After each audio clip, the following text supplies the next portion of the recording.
Molweni kwaXhosa Predictors kuni balandeli nani bathandi beXhosa Predictors.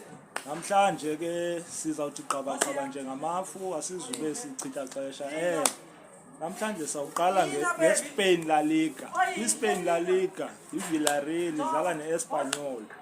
So phayana ke ngoku zawuthi home away then bengu-BTS Sporting to score.